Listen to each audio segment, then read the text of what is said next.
Assalamu alaikum, dear students. So, today I am going to discuss the limitations of first law of thermodynamics.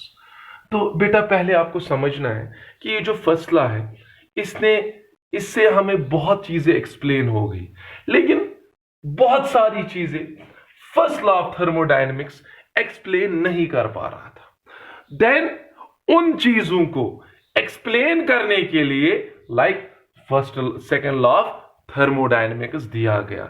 लेकिन second law of thermodynamics क्यों दिया गया? तो वो that was given because of the limitations of first law of thermodynamics. पहले law में जो खामियां थी, पहला लॉ जो थर्मोडायनेमिक्स है जो वो एक्सप्लेन नहीं कर पा रहा था, सेकंड लॉ ने उन चीजों को एक्सप्लेन किया। समझ आ रहा है? सो फर्स्ट लॉ की जो लिमिटेशन है, खामियां है, वो पूरी किसने की? सेकंड लॉ ने। सो फर्स्ट लॉ की जो पहली लिमिटेशन थी that was regarding flow of heat. So पहली लिमिटेशन जो थी वो ये थी that it does not tell us about the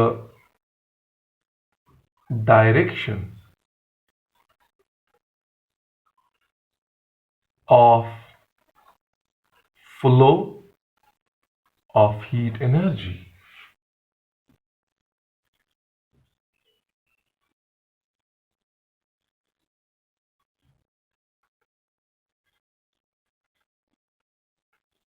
so बेटा ये एक बड़ी खामी फर्स्ट लॉ ऑफ थर्मोडायनेमिक्स की थी, एक बड़ी लिमिटेशन थी दैट इसने हमें ये नहीं एक्सप्लेन किया कि अगर आपके पास दो बॉडीज हैं बेटा, एक का टेम्परेचर 100 है और दूसरे का 20 है, उसने खाली इतना कहा energy can neither be created nor can be destroyed but can be transferred but can be transformed. लेकिन ट्रांसफर के दौरान उसने ये नहीं समझाया कि what will be the direction of flow of heat, will it flow from high to low और from low to high. That information was not given in the first law of thermodynamics.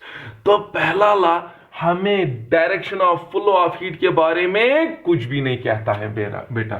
तो ये जो flow of heat की direction है, and you must know that ये information हमें किस law ने बेटा दी? जीरोथ लॉ ने। जीरोथ लॉ ने पहली बार हमें समझाया कि हीट कहां से कहां फ्लो होती है। तो पहली लॉ की पहली लिमिटेशन यही थी बेटा that it does not tell us about the direction of flow of heat energy. Second one, a very much important point, वो ये था बेटा, जैसे आपको पता है, suppose we rub our hands, here the mechanical energy gets converted into heat. Why? Because when you rub your hands you are doing work against which force? Frictional force. यहां पर फ्रिक्शन है, सरफेस स्मूथ तो है नहीं। जब आप रब कर रहे हो, आप काम कर रहे हो, आप वर्क कर रहे हो अगेंस्ट फ्रिक्शनल फोर्स। और वो वर्क कहां जाएगी? फ्रिक्शनल फोर्स कंजर्वेटिव फोर्स तो है नहीं, फ्रिक्शनल फोर्स नॉन कंजर्वेटिव है। और आपको याद होगा मैंने बताया था अपने लेक्चर्स में, जब भी काम होता है, whenever the work is done against non-conservative forces, that work never gets stored but gets dissipated in the form of heat. तो क्या होगा यहाँ पे? When I am doing work, I am providing the mechanical energy. Where that mechanical energy goes, that gets converted into heat. लेकिन आप मुझे बताओ, first law of thermodynamics हमें क्या कहता था? One energy can be transformed into another one. लेकिन यहां मुझे समझाओ, अगर मैकेनिकल हीट में खुद ब खुद कन्वर्ट हो गई, लेकिन क्या यहां पर हीट मैकेनिकल में खुद ब खुद कन्वर्ट होगी? तो ऐसा क्या होना चाहिए? अगर मैं हाथ चला रहा हूं, जब हीट प्रोड्यूस हो गई तो अब यह हाथ खुद ही चलनी चाहिए। क्यों? क्योंकि यहां पर हीट फिर किस में कन्वर्ट होनी चाहिए? मैकेनिकल में। ऐसा क्यों नहीं होता? तो ये एक बड़ी लिमिटेशन फर्स्ट लॉ की थी कि वो ये हमें नहीं बताता था कि कौन सी एनर्जी ट्रांसफॉर्मेशन पॉसिबल है और कौन सी नहीं है। और जैसे आपको पता है यहां पर मैकेनिकल हीट में कन्वर्ट हो रही है, लेकिन हीट मैकेनिकल में नहीं हो रही है, खुद ब खुद नहीं हो रही है, कोई ना कोई कंडीशन डालनी होगी तब जाके ऐसा होगा।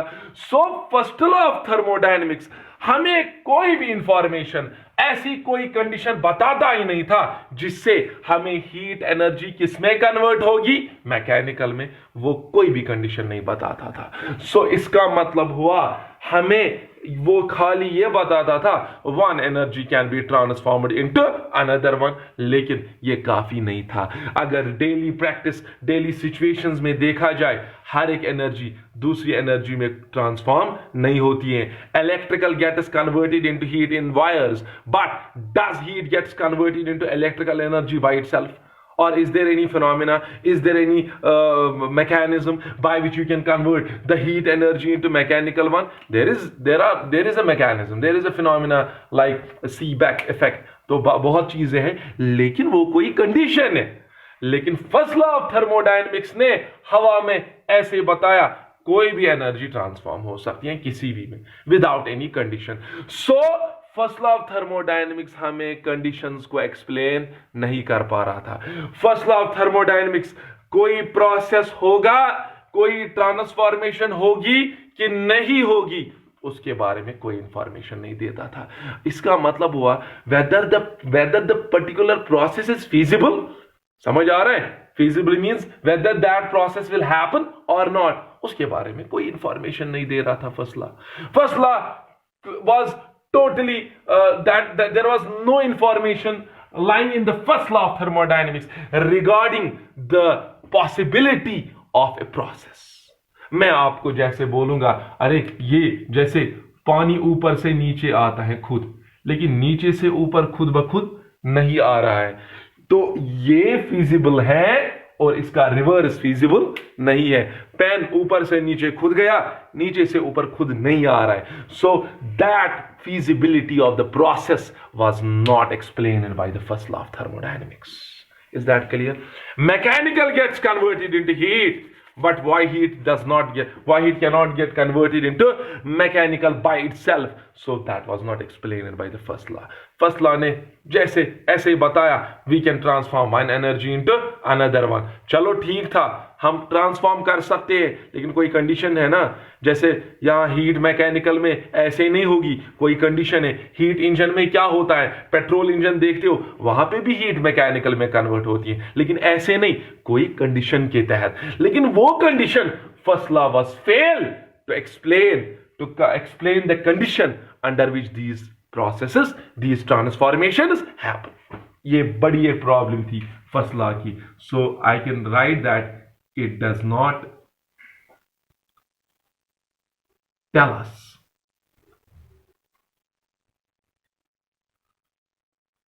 about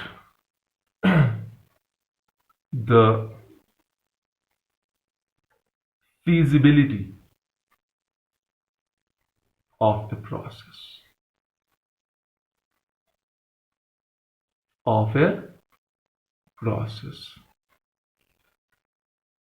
फिजिबिलिटी मतलब प्रोसेस होगा कि नहीं होगा। फर्स्ट लॉ ऑफ थर्मोडायनेमिक्स के पास ऐसी कोई इंफॉर्मेशन नहीं थी। समझ आ रहा है बेटा?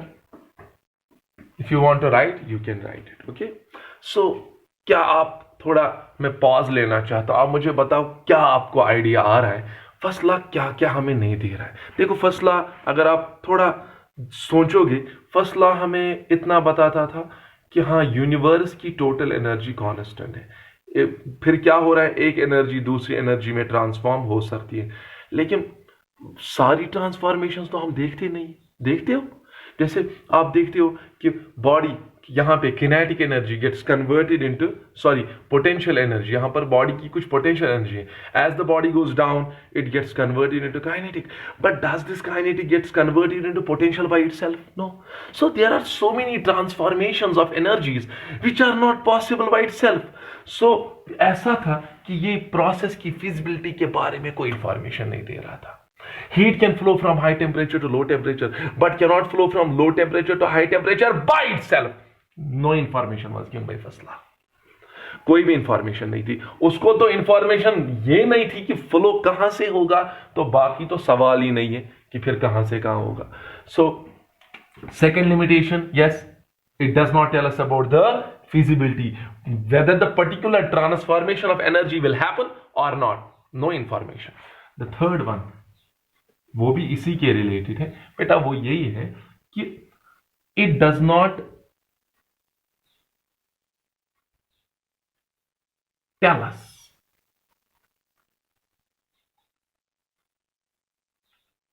yes about the condition. Is that clear?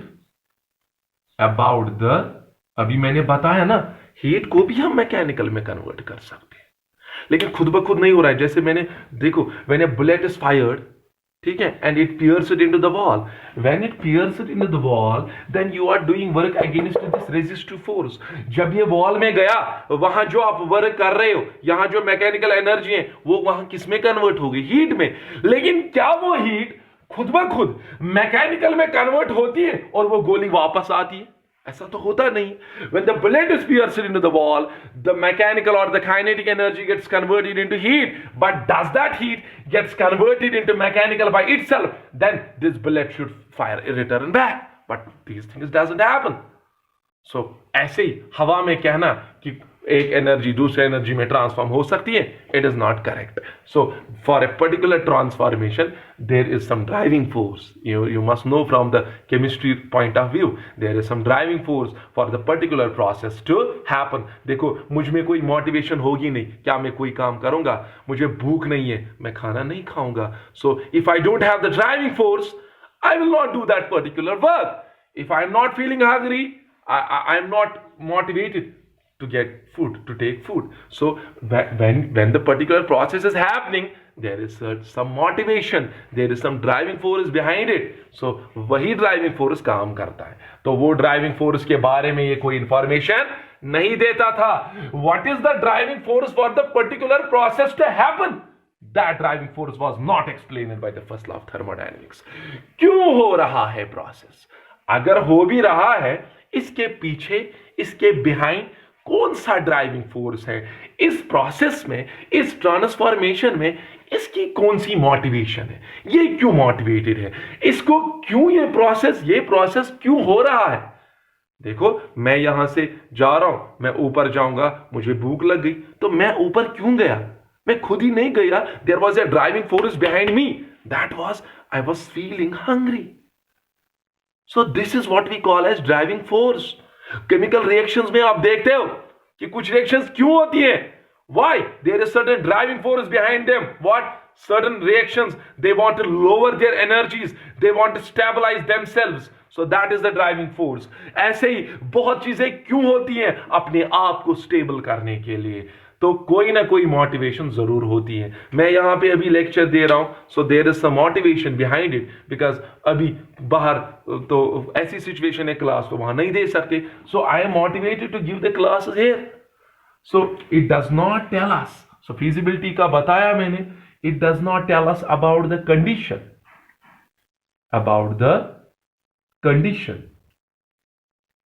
Under which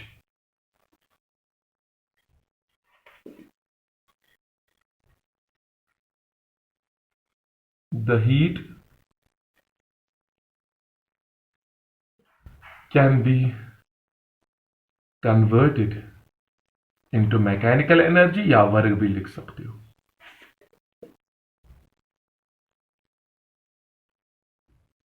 mechanical work भी लिख सकते हो. ठीक है. सो मैंने अभी बताया हीट को भी वर्क में कन्वर्ट करते हैं. जैसे आप गाड़ियां आपकी जो चल रही है, सेम मैकेनिज्म पे चल रही है. Heat energy gets converted into work, but कोई कंडीशन के तहत. ऐसे नहीं बना है हीट इंजन, तो कोई कंडीशन है, वो कंडीशन भी फर्स्ट लॉ ऑफ थर्मोडायनेमिक्स हमें एक्सप्लेन नहीं कर रहा था. तो इंपॉर्टेंट 3 पॉइंट्स बेटा यही है. क्या क्या है जरा बताओ. हीट का फ्लो होना कैसे होगा? No information was given by the first law. अच्छा, कौन सी ट्रांसफॉर्मेशन ऑफ एनर्जी होगी और कौन सी नहीं हो सकती है? No information was given by the second law. अच्छा, कौन सा प्रोसेस होगा, कौन सा नहीं होगा? कोई भी इंफॉर्मेशन नहीं थी. So it does not tell us about the feasibility. अच्छा, अगर हीट मैकेनिकल में भी कन्वर्ट होती है, लेकिन अंडर सर्टेन कंडीशन. वो कंडीशन क्या थी फर्स्ट लॉ ऑफ थर्मोडायनेमिक्स उस कंडीशन को एक्सप्लेन नहीं कर पाया। और मैंने बोला ना चौथा क्या है, it does not tell us about the driving force.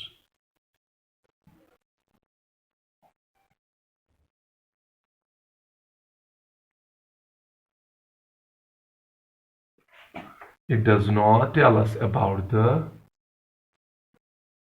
driving force for the particular process to occur.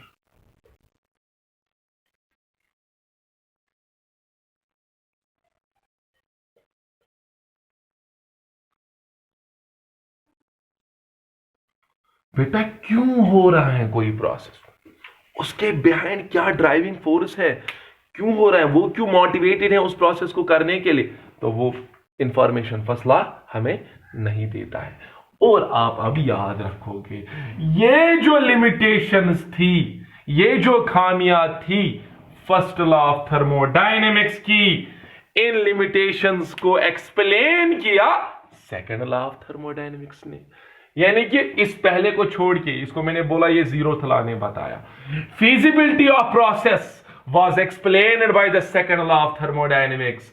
Condition under which the heat can be converted into work was explained by the second law of thermodynamics. अच्छा, what is the driving force for the particular process to occur? That thing, this process, this driving force under which the particular process occurs was also explained by the second law of thermodynamics. तो इसका मतलब क्या हुआ, पहले law की जो limitations हैं उनको किसने कंप्लीट किया, उनको किसने एक्सप्लेन किया, सेकंड लॉ ऑफ थर्मोडायनेमिक्स। तो आई होप आपको अभी सेकंड लॉ अभी पढ़ा भी नहीं, लेकिन आपको आइडिया आया होगा कि सेकंड लॉ क्या क्या हमें बताएगा। सेकंड लॉ हमें एक्सप्लेन करेगा प्रोसेस फीजिबल है कि नहीं है, सेकंड लॉ हमें एक्सप्लेन करेगा किस कंडीशन के तहत हीट किस में कन्वर्ट होगी, वर्क में। सेकंड लॉ हमें एक्सप्लेन करेगा कि कौन सा ड्राइविंग फोर्स, अगर कोई पर्टिकुलर ट्रांसफॉर्मेशन ऑफ एनर्जी हो रही है उसके बिहाइंड कौन सा ड्राइविंग फोर्स है। Is that clear? So I hope it is clear to you what are the limitations of first law of thermodynamics. Stay connected with me in the next lecture, a very much important topic I am going to discuss. In fact, the significance of that very topic is also in chemistry, while you discuss their second law of thermodynamics. So वहां पे भी आपको second law पढ़ना है। Stay connected with me. Then in the next lecture, I am going to discuss the second law of thermodynamics. Thank you so much. Have a nice day. Assalamu alaikum.